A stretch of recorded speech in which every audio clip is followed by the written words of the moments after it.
guys! Tinanghali kami ngayon. So, welcome to our day 10. Tinanghali kami ngayon kasi nag-iinarte ako kanina. Sabi ko, parang nakakatamad. Hindi, kasi dapat magbabadminton na lang kami mamaya.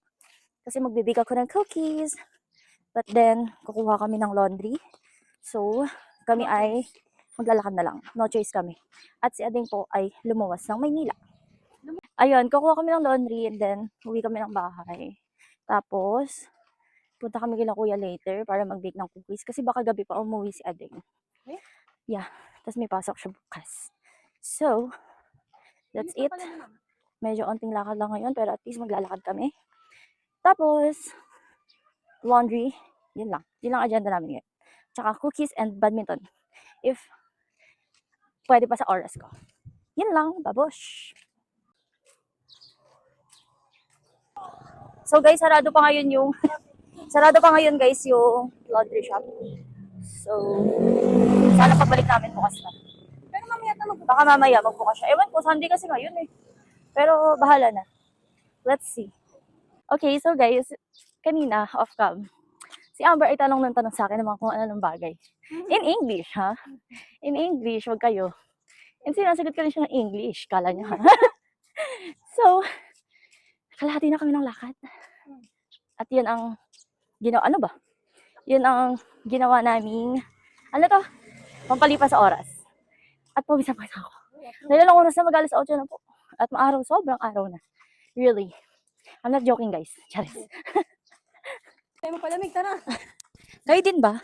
Or ako lang? Yung nakakairita yung mga motor na grabe kung magpakarurot.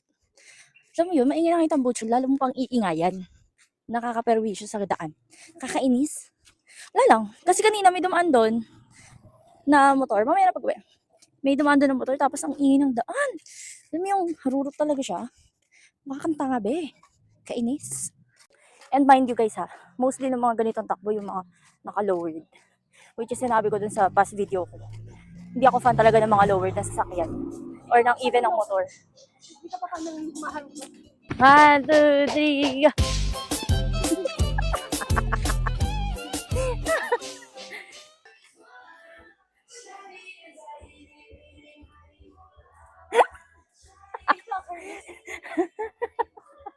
Tambay ng TikTok. Print ko. Mag-aalo daw siya guys. Magpapalamig lang daw siya. Inaantok na kasi ako. Magpapalamig daw muna kami sa Osib guys. Tapos, mukhang magtayo sila na kami pauwi. Alam mo yung camera mo pa. Parekto na yan, be. Pakita mo anong binili mo sa 11 pesos. Yan, tsaka yung burger mo. Isang meal na niya yan, guys. Nagtagal kami sa Osave, 11 pesos. Kasi wala yung bariya si Kuya sa 500. Tapos ayaw pa magbukas ng Gcash ko. Tapos inaalok pa niya ako. Kakainin niya na isang burger, oh.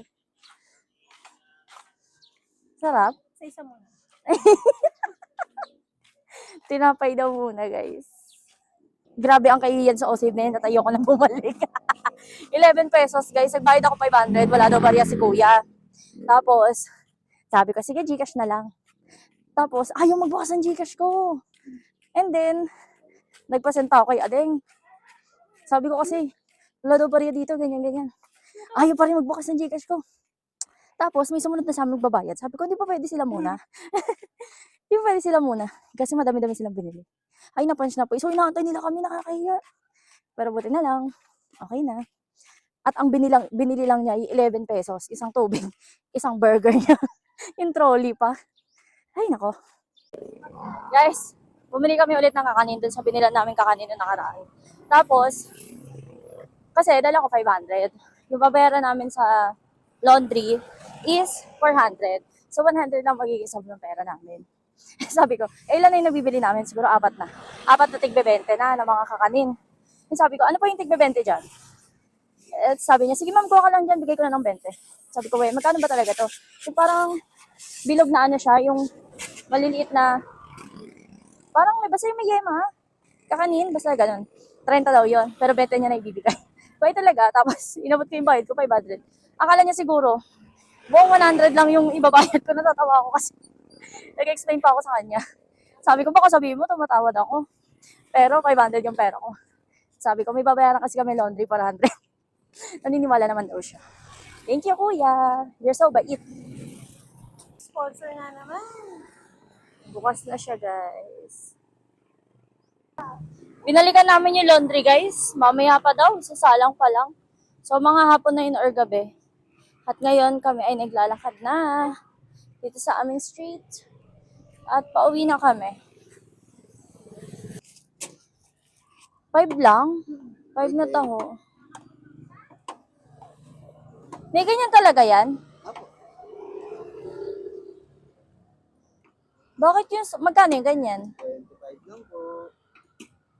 Pero pwede ring solo soya lang. Pwede po. Yung wala siyang tamis. Solo nga po. Solo nga po, bakit ganyan? Bakit nilagyan mo ako niyan? So guys, saan ka nag-iikot, kuya? Pulong bato lang. Ay, dyan po. Pulong bato at saka Kulyanin po. Ah, okay. Kulyanin. Sige.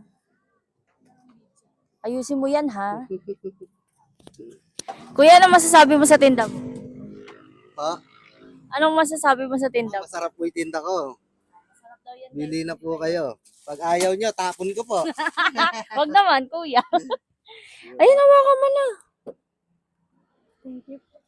Bayad Thank you. po. Kuya, isa pa neto. Isa pang soya. Oo, wag nang may tamis.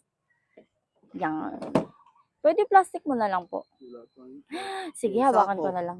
Ay, sa sako doon ni kuya. Ang agenda namin kanina ay laundry, walking, yun lang. So, meron kaming uwi ngayon na soya milk, taho, at mga kakanin. At wala yung laundry. Yun ang agenda, yun ang wala. Kasi, gagawin pa lang daw. Anyways, thank you so much dito sa taho at soya milk.